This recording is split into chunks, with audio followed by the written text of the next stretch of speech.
And good evening. After 4 days of stonewalling, tonight House lawmakers are on the verge of bringing this historic vote to an end. Republican Kevin McCarthy suffering a 13th straight loss in his bid for Speaker of the House. This now the longest the process has taken since before the Civil War.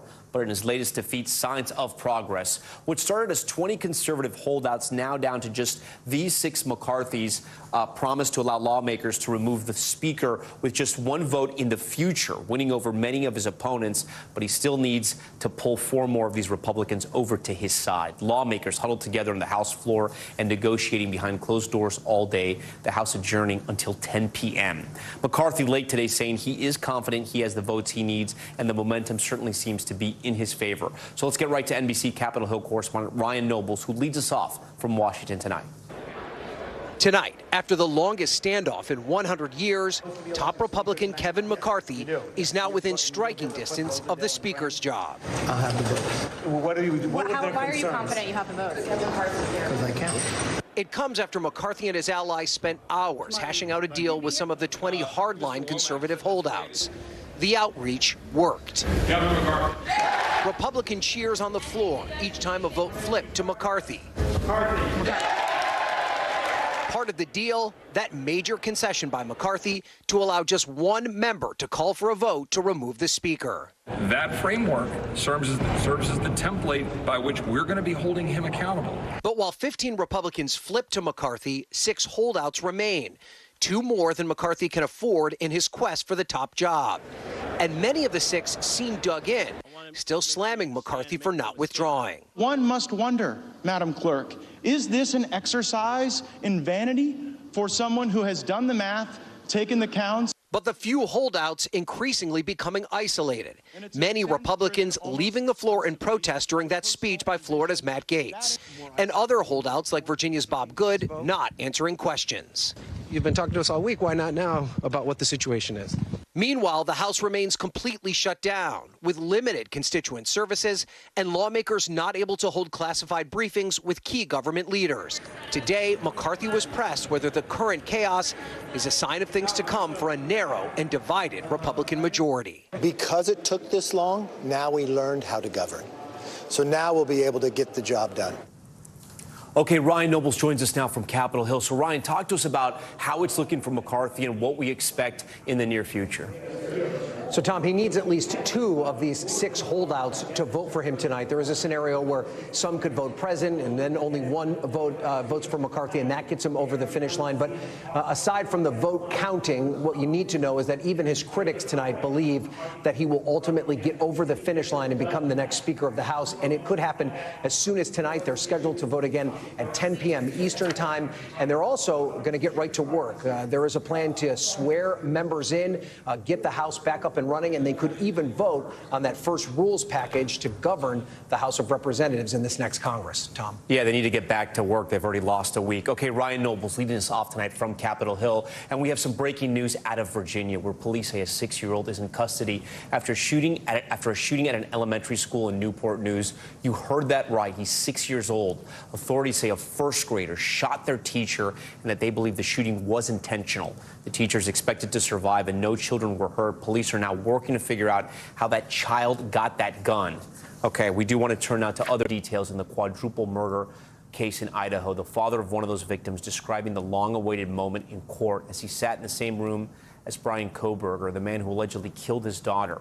The new details he revealed about why it took so long for authorities to be notified by the surviving roommates the day of the murder. Dana Griffin is there tonight.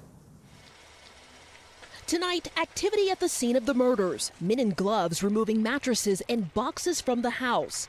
This as the father of Kaylee Gonzalez speaks out after coming within feet of his daughter's alleged killer.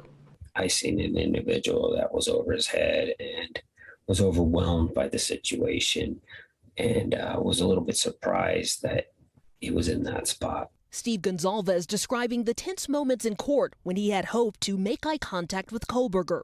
He's a defendant and he's innocent until proven guilty, but you're going to have to look me in the eyes and you're going to have to be a man. You're going to have to show me that you're innocent or you're guilty. Kohberger's first Idaho court appearance as police revealed new and chilling details of the gruesome November stabbings of 4 University of Idaho students, Maddie Mogan, Zaina Carnodal, Ethan Chapin and Kaylee Gonzalez.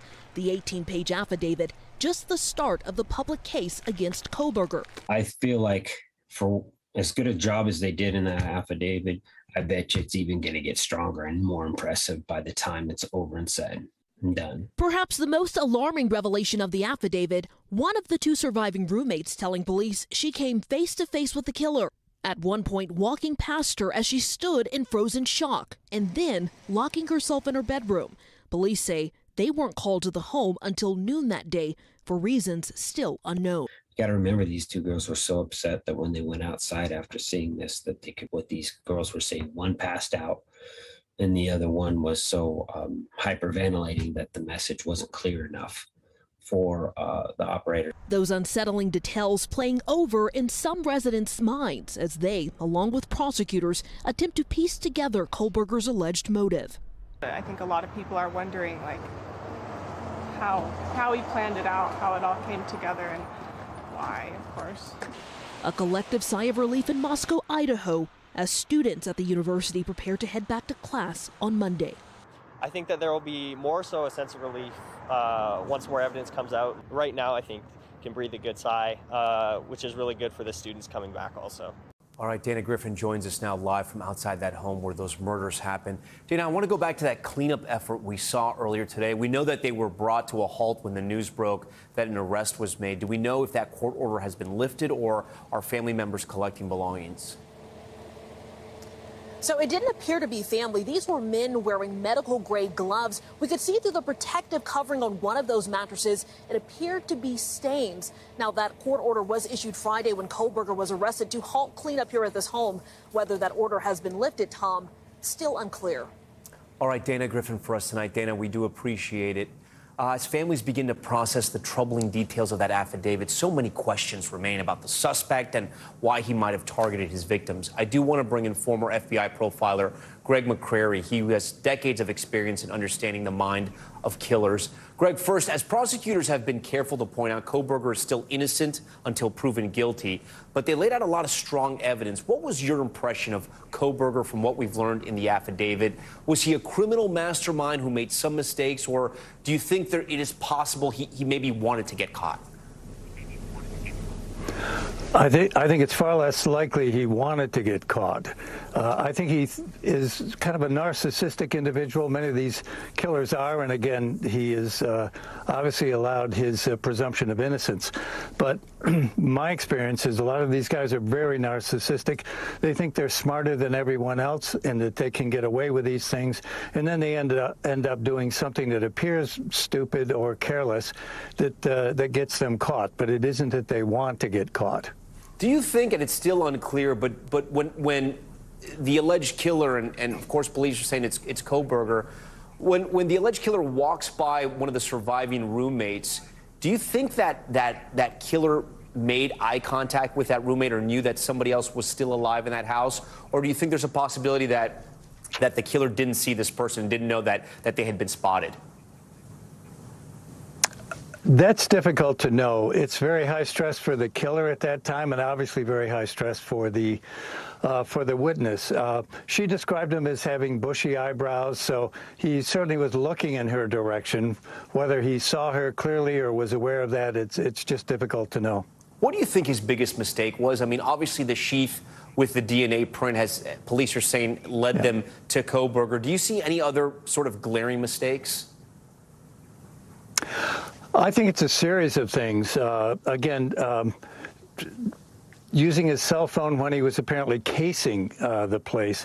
And he turned it off while he was in there committing the murder, apparently. But that was rather foolish as well, because it was picked up before and after. I don't want to educate killers, but been smarter maybe to leave it at home with the cell phone on, and then it would have tracked right to his residence. But it's a series of those mistakes: using his own car, doing the casing with his cell phone on, which the historical records show. All of that, it's the culmination of all those things. And of course the knife sheath there with the DNA in all of that. But also keep in mind that the investigation continues.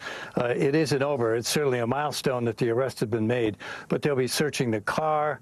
They'll be searching his residence where he lived. They'll be taking probably all the trash that he was putting out in the neighbor's trash, as I understand, in going through all of that. Blood, he was very bloody when he left the scene, so there may be transferred blood in the car. There may be transferred blood that is in his residence as well. So, yes. Yeah, I have two more important questions for you. What does it tell you, as someone who's profiled killers before, that as to use your words and according to the affidavit, he was casing this place, that he had been there at least 12 times, according to police? Right. Yeah, this is a targeted crime. He just didn't pick this house at random. So there will be some connection between them, and it could be very superficial.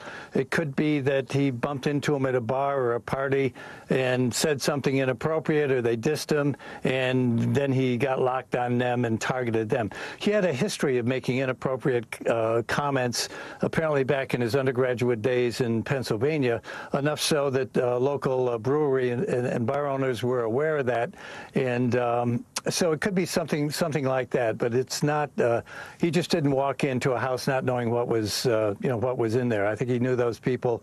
Whether they knew him or not, that's another question. But it was clearly targeted for them. And then, Greg, what can you tell us about his sort of demeanor, his body language since he's been arrested? We haven't heard him say anything at all, and he hasn't said anything to cameras like, "I'm innocent. They have the wrong person. I didn't do this." Do you think that's on advice of counsel, or do you think there's something else at play here? I certainly think his counsel would tell him not to say anything at this point. I haven't seen enough body language to make any informed, ideas about that at all. But again, I think what you'll see, the narcissism playing out, that he thinks he's smarter than other people. He may try to, if it goes to trial, he'll want to testify, but his attorney won't let him if he's smart. But we'll see how all this plays out. Greg McCrary for us tonight, former FBI profiler. Greg, we do appreciate that. We turn on to the major headline in sports. Against all odds, good news for Damar Hamlin. The Buffalo Bills safety now breathing on his own 4 days after he went into cardiac arrest. His team and supporters feeling a sense of relief as the Bills set to suit up for the final regular season game. Maggie Vespa has the latest from Cincinnati. Tonight, another big step on Damar Hamlin's road to recovery. The Buffalo Bills safety now breathing on his own, talking to family, doctors, even FaceTiming his teammates. He said, "I love you, boys." And of course, I got the guys. They stood up right away and clapped for him and, yelled some things to him. And it was a pretty cool exchange. Hair on the back of my neck stood up when he said, "I love you, boys, man." And the room went nuts. It was just... It was awesome. Hamlin from a hospital bed lifting his team. The thing that makes me laugh is he did this to the guys, right away. That call coming more than a day after the 24-year-old Pennsylvania native regained consciousness inside this Cincinnati hospital, asking first with pen and paper who won Monday's game, where after a tough tackle, he suffered a cardiac arrest. Hamlin's progress a needed boost for teams heading into the final weekend of the regular season. The NFL announcing it will not reschedule the Bills-Bengals matchup and encouraging clubs to honor the safety, suggesting they outline Hamlin's number on their 30-yard line in Bills red or blue, or wear black T-shirts reading "Love for Damar 3" during warm-ups. The Bills will be honoring their missing teammate, wearing special patches when they play the Patriots Sunday. We want to go out there and play for 3 and hopefully we can get him back soon. It will be a challenge for our team to be able to manage the emotions. There's going to be tears out there, and I don't know what's going to happen the rest of the season on the field. I really don't. This is a group of winners, and I will forever remember this team. Tonight, fans over the moon outside Hamlin's hospital. God answered the prayers. That's just tremendous. And back in Buffalo. Knowing today that he's speaking with the team and the tubes came out and he's alive, and we feel alive again too. Maggie Vespa joins us tonight from Cincinnati yet again. So Maggie, since this happened, the support for Damar has been pretty remarkable. Do we know if he's aware that the entire country is sort of rooting him on, that he gets over this? Yeah, you know, it seems like it is, because during that press conference today, when the GM and the coach of the Bills were talking about the FaceTime, his toy drive in particular came up. You know, that toy drive that he started in 2020, it had the goal this year of $2,500. It's now close to $8 million. The GM said his mom brought it up, again, with everybody there, and just said they're blown away by it. And the GM, Tom, actually made a joke to Damar saying, hey, you usually hand out toys. I think you're going to have to start handing out cars. So it's slowly dawning on him, for sure, Tom. And then do we have any sense of Damar's road ahead? Do doctors have an idea of whether he'll make a full recovery or even be able to possibly ever play again? You know, at this point, the doctors, as you've seen, are so optimistic, and they have said that they think he'll make a full neurological recovery, and that was yesterday. And obviously today we have these new updates. They haven't said specifically, and actually yesterday they declined to say if they expect a full recovery and if he'll play again. They said it's too early to talk about that. But right now they're not flagging any major concerns, at least that they're letting us know, that would make them think otherwise. So all optimism here, but too early to tell for sure, Tom. Yeah, and all the steps right now in the right direction. Okay, Maggie, thank you for that. We turn now to China's COVID crisis as we head overseas. The record surge in cases are creating new travel restrictions here in the U.S. Since Thursday, all airline passengers from China must show a negative COVID test despite vaccination status. Meanwhile, in China, funeral homes and hospitals pushed to their limits. Our Janice Mackey Freyer tonight takes us inside one of those places. In Beijing's crowded emergency rooms, the patients are mostly elderly, and they're struggling. Hospital resources stretch so thin, families are being told to bring their own beds. In Shanghai and elsewhere, videos shared on social media show the same race for treatment, with COVID barreling through China like never before. We've seen people lying in hallways, in lobbies, even on lawn chairs. There just isn't enough room. The scale and severity of this massive surge isn't clear because of a lack of credible data. The World Health Organization now accusing China of not giving the world an accurate picture. We believe that the current numbers being published from China underrepresent the true impact of the disease in terms of hospital admissions, in terms of ICU admissions, and particularly in terms of deaths. By narrowing the way China counts COVID deaths, officially only 30 people have died from the virus since strict COVID controls were lifted here a month ago. Overcrowded funeral homes tell a different story. Crematoriums designated to take COVID victims are at full capacity. We were told the waiting time is 2 weeks. Funeral services are sometimes being held at hospitals. Here, empty caskets stay stacked in the alley. It's quite possible that there'll be 1 million deaths or more this winter from COVID in China. The worry that COVID has yet to hit rural areas where hospitals aren't as well resourced and older people may not be prepared. Mr. Zhao, who was 70, says officials should have told people about precautions so they could have at least bought medication. The abrupt change to tough COVID rules caught most of the country off guard. Now streets, restaurants, and stores are getting busy again as more people are recovering. And the biggest travel rush in years is set to begin, with borders reopening to international travelers and the Lunar New Year expected to see millions on the move again, raising concerns that another wave of infection will hit here within weeks. There are also concerns about the potential for new COVID variants here. Several countries, including the U.S., have offered to help China by sending vaccines, but so far, Beijing has refused. Tom?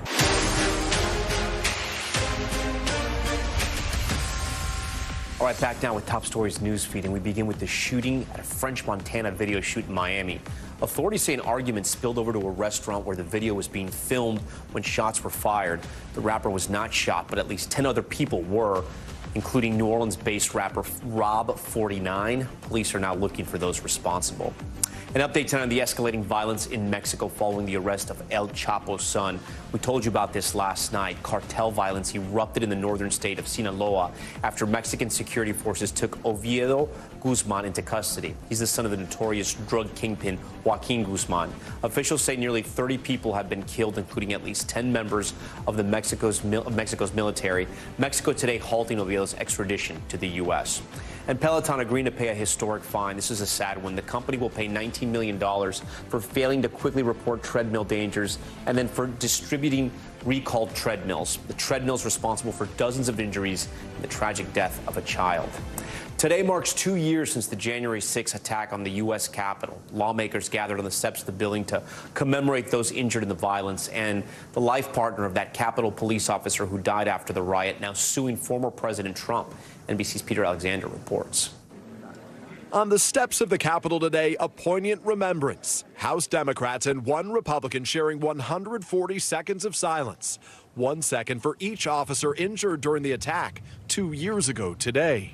Those haunting images still seared into America's memory. On this day 2 years ago, our democracy held because we, the people, as the Constitution refers to us, we, the people, did not flinch. At the White House, a ceremony celebrating courage in the face of chaos. President Biden awarding the Presidential Citizens Medal to 14 people, some posthumously, who resisted efforts to overturn the 2020 presidential election. Like Ruby Freeman and her daughter Shay Moss, Fulton County, Georgia election workers who faced racist taunts and were forced from their homes. Ruby and Shay, you don't deserve what happened to you, but you do deserve the nation's eternal thanks for showing the dignity and grace of we, the people. Also honored Capitol Police Officer Harry Dunn, the target of racial slurs and harassment, as he stood his ground that day. What do you hope the Americans take away from this anniversary? How everybody has a job to do to protect this democracy. Everybody has a role to play. We can't just take this for granted. 2 years later, the FBI and Justice Department's investigation is ongoing. More than 900 arrests and nearly 500 guilty pleas.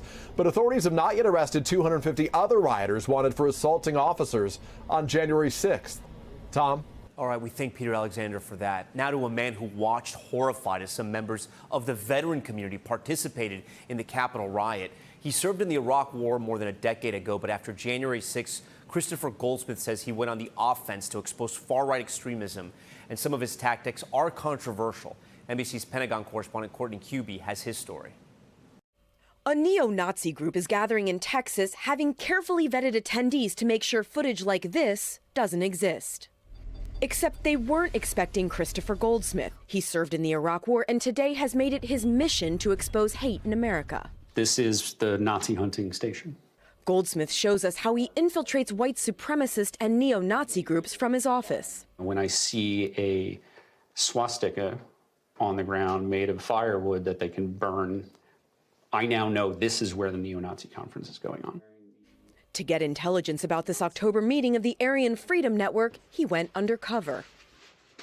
After you study these people for years, I can talk like them, so I can convince them that I am one of them, right? So they'll let me into their private chats, whether that's on Telegram or, some other fringe app. And it was via Telegram last July that Goldsmith learned of the event the group was trying to keep a secret. Law enforcement, because of the First Amendment, cannot infiltrate a neo-Nazi organization the way that I do.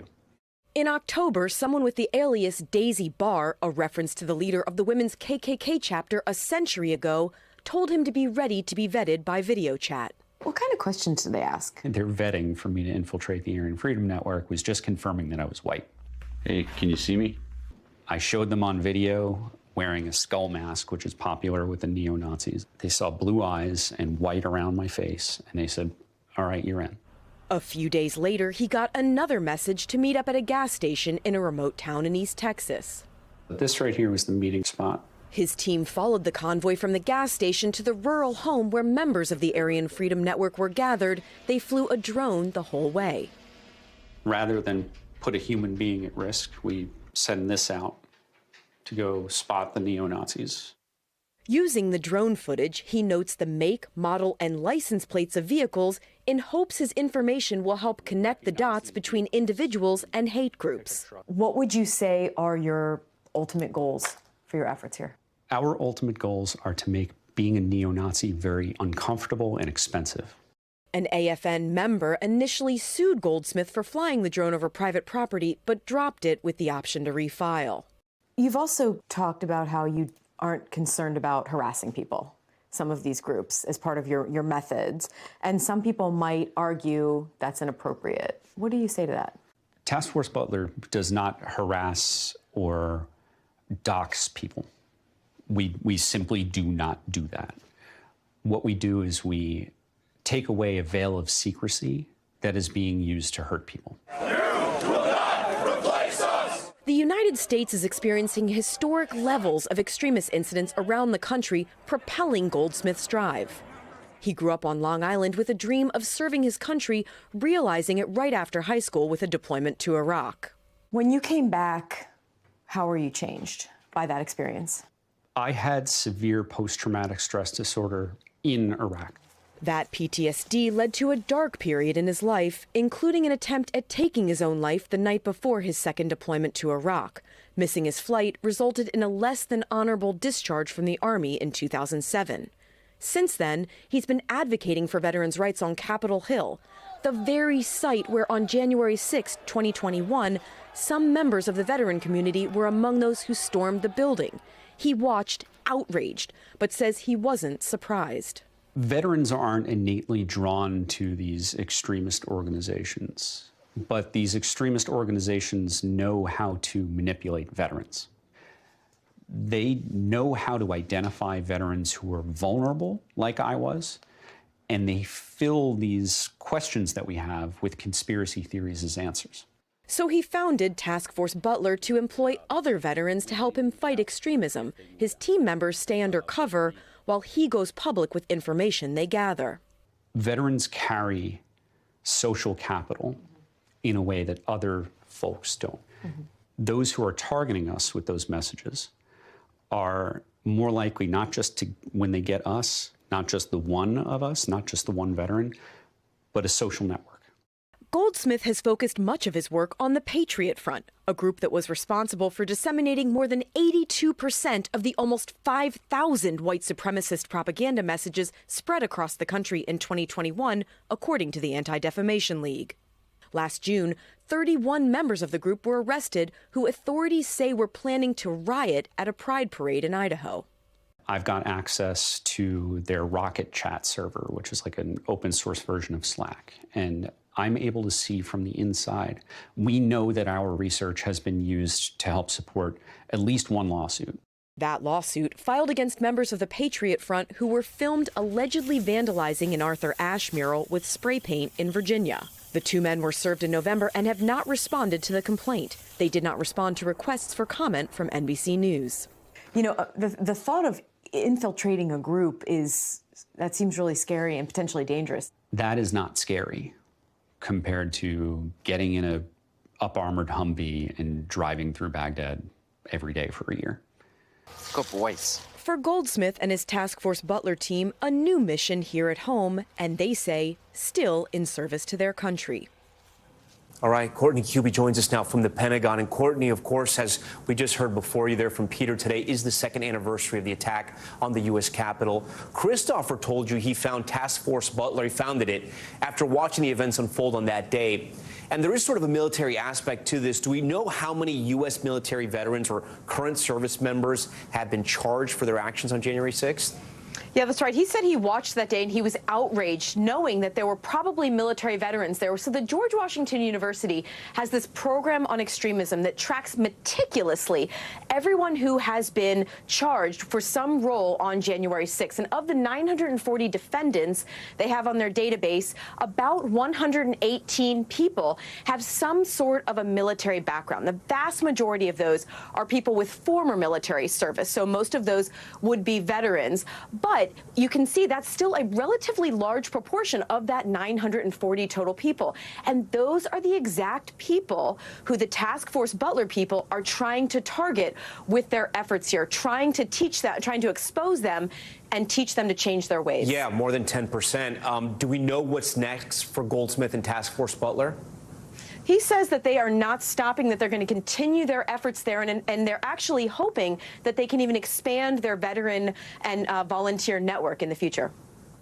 Courtney Kube for us. Courtney, we thank you for that. Coming up, the winter wallop in California. We switch gears, covering all that extreme weather. Parts of the state of California trying to clean up after a dangerous storm, and another one now on the way. Forecast next. All right, we are back now with California after that deadly bomb cyclone rocked the state.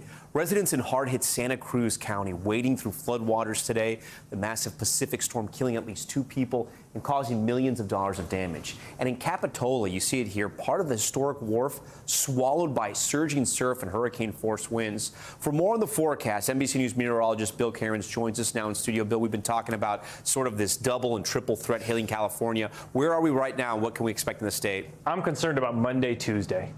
We have a series of storms this weekend. Monday, Tuesday looks like it could be much worse than the New Year's Eve storm and the one that we just did. So right now we just have areas in Northern California just getting some rain. They're going to be fine. We're not going to see really additional problems. So let's take a bigger picture here because the Pacific is very big and has a lot of storms lined up. So here's storm 1, the one coming through tonight. Then we're going to see another storm. This one's going to have minor issues around San Francisco, minor isolated flooding. That's storm number 2. The one I think is going to be a bigger issue with a long duration atmospheric event is going to be Monday and Tuesday, and that's with this storm. It's not that organized yet, but it looks to be more powerful and a lot of heavy rain. So, Tom, next 7 days, some areas could get 12 inches of rain. The river forecast in Sacramento is expected to break the record from 1997, and that was $1 billion weather disaster. Wow. Bill, I know you and your team will stay on top of that on Monday and Tuesday, and so will we. Bill, thank you for that. And that does it for us tonight. We thank you for watching Top Story. I'm Tom Llamas in New York. Stay right there. More news on the way.